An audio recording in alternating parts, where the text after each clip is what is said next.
គោលបំណងនៃការធ្វើដំណើររបស់មនុស្សម្នាក់ៗជាអ្វីហេតុអ្វីបានជាយើងត្រូវចេញធ្វើដំណើរតើវាជាការស្វែងរកខ្លួនឯងជាការជួបមនុស្សថ្មីជាការទៅកន្លែងដែលមិនដែលទៅឬគ្រាន់តែចង់បានបទពិសោធន៍ថ្មីសម្រាប់ជីវិត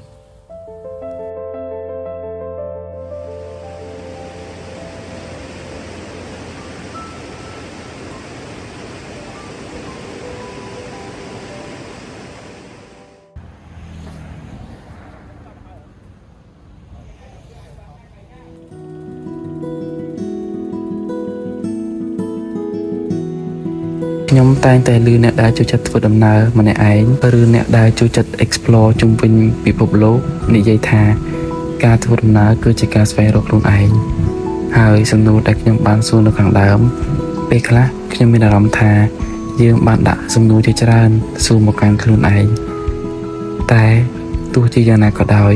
ចម្លើយដែលយើងបានមកនោះក៏នៅតែមិនទាន់ត្រឹមត្រូវសម្រាប់ខ្លួនឯងបើសិនជាយើងមិនបានទៅសាកល្បងដោយខ្លួនឯងផ្ទាល់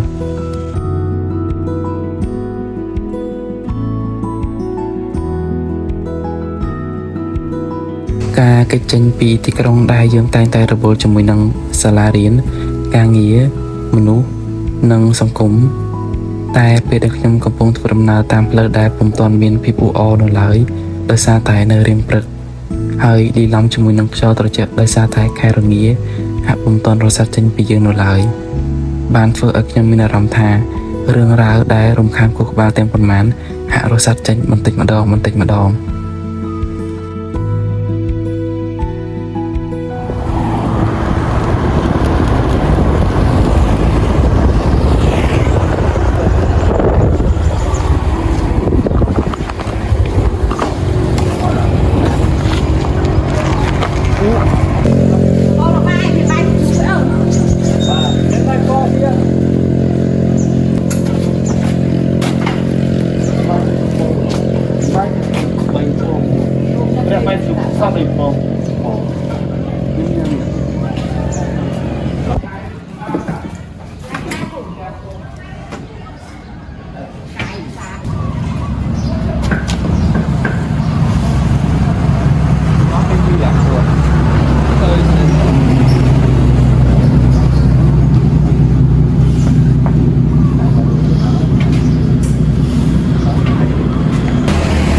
យើងដល់លេខបែបសងព្រៃហ្នឹងយើងមកអីដល់ដល់vậyនោះកាលហើយមើល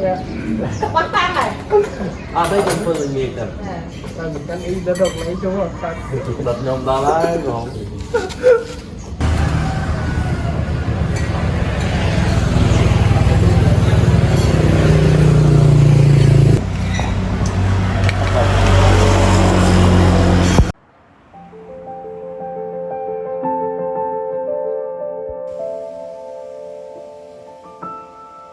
ក្រោយពីបានធ្វើដំណើរអស់រយៈពេលប្រមាណជា1ម៉ោង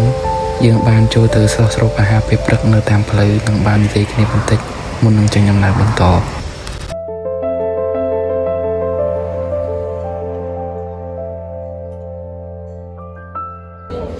ពូដែរនៅផ្ទះនៃចិត្តខ្ញុំហ្នឹងអត់ដឹងទេពូបើហត់សាច់ទៅ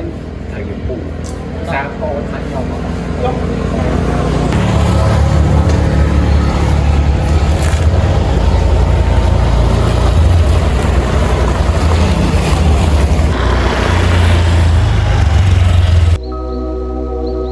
ធ្វើដំណើរកាន់តែឆ្ងាយទៅរឿងច្របូកច្របល់និងភាពវឹកវរនៅក្នុងខួរក្បាលចាប់ដើមរសាត់ទៅបន្តិចម្ដងហើយភាពស្ងប់ស្ងាត់នៅក្នុងខួរក្បាលស្របពេលជាមួយដែលយើងនៅកន្លែងដែលមិនដែលស្គាល់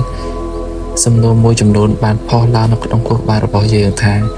តើខ្ញុំជានរណាខ្ញុំចង់រស់នៅបែបណាហើយថាតើអ្វីដែលធ្វើឲ្យជីវិតរបស់ខ្ញុំកាន់តែមានន័យ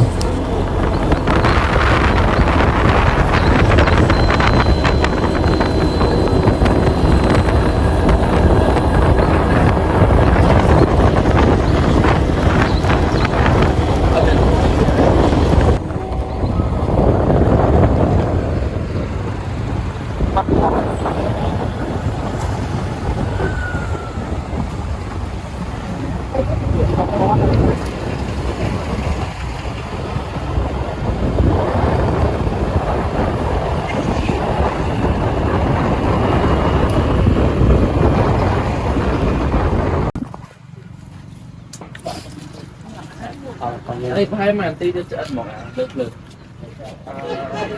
បើបាយយកខ្ញុំកាប់វាឲ្យស្ដើងឲ្យអាំងតែនេះអានេះទៅនេះមកlạiទៅគ្នាទៅដូចគ្នាទៅនេះមកកាប់ថ្ងៃគុំនេះ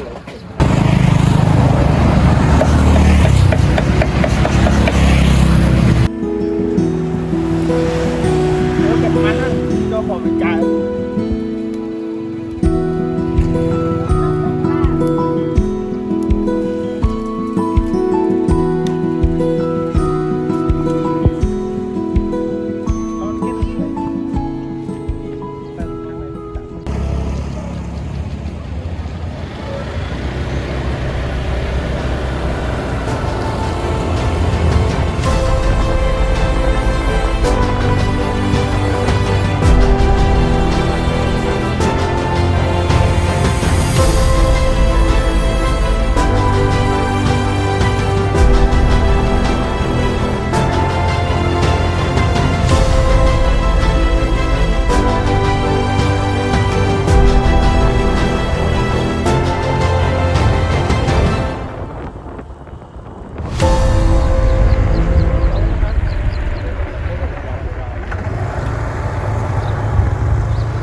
ក្រោយពីបន្តដំណើរអស់ប្រមាណជា7 ម៉ោងទៀតយើងបានធ្វើដំណើរមកដល់ Rosat Cafe ដែលជាកាហ្វេនៅជើងភ្នំជ្រាវយើងបានចូលទៅ Rosat Cafe រយៈពេលប្រមាណជា30 នាទីហើយបាន order កាហ្វេម្នាក់មួយកែវដើម្បីសម្រាប់បន្តិចមុននឹងធ្វើដំណើរបន្តទៅកាន់ភ្នំជ្រាវដែលជាគោលដៅសំខាន់នៅក្នុងការធ្វើដំណើរកម្សាន្តនៅក្នុងថ្ងៃនេះ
ខ្ញុំបានយល់ថាជីវិតមិនចាំបាច់ត្រូវរត់លឿនដូចអ្នកដទៃទេព្រោះដំណើរមួយចំនួនត្រូវធ្វើដោយជំហានយឺតៗដើម្បីឲ្យបេះដូងអាចតាមទាន់មនុស្សមួយចំនួនធ្វើដំណើរដើម្បីគេចពីបញ្ហាខ្ញុំវិញធ្វើដំណើរដើម្បីស្គាល់បញ្ហានោះកាន់តែច្បាស់ប្រហែលជាការធ្វើដំណើរគឺជាសភៅមួយដែលមិនមានទំព័រចុងក្រោយរាល់ទីកន្លែងគឺជាទំព័រថ្មីរាល់អារម្មណ៍គឺជាកំណត់ត្រាហើយថ្ងៃនេះខ្ញុំបានសរសេរទំព័រតូចមួយសម្រាប់ខ្លួនឯង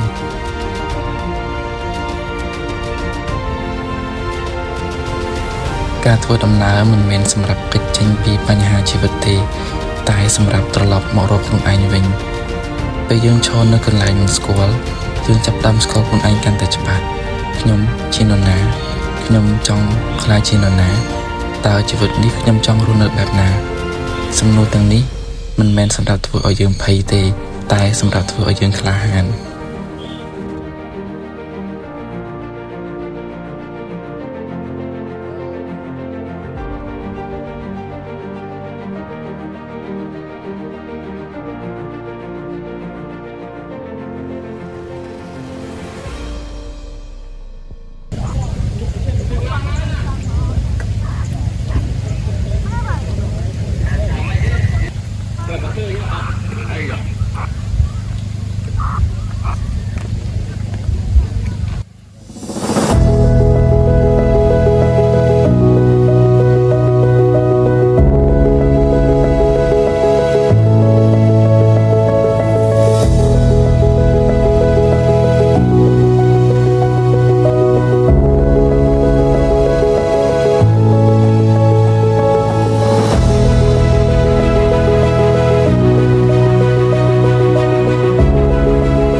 ឡើងទៀត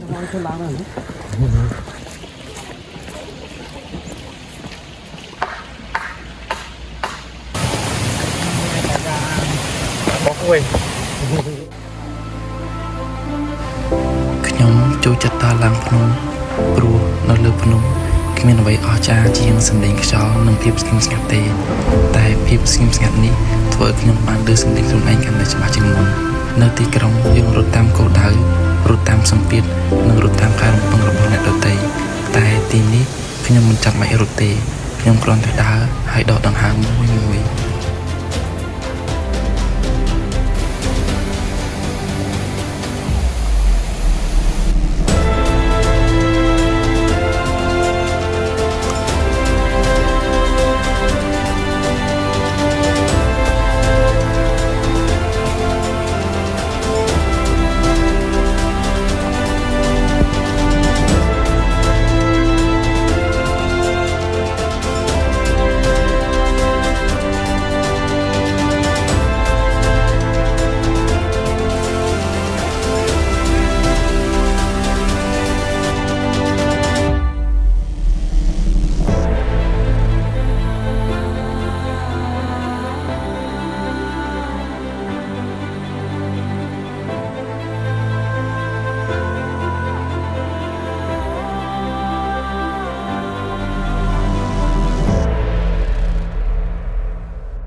នេះគឺជា The Explore Channel មិនមែនសម្រាប់បង្ហាញថាខ្ញុំទៅណាតែសម្រាប់បង្ហាញថាខ្ញុំកំពុងក្លាយជានរណាបើអ្នកក៏កំពុងតែស្វែងរកចម្លើយកុំរងចាំឲ្យវាមករកអ្នកចេញទៅរកវាដើរទៅរកវាហើយអនុញ្ញាតឲ្យដំណើរនោះផ្លាស់ប្ដូរអ្នក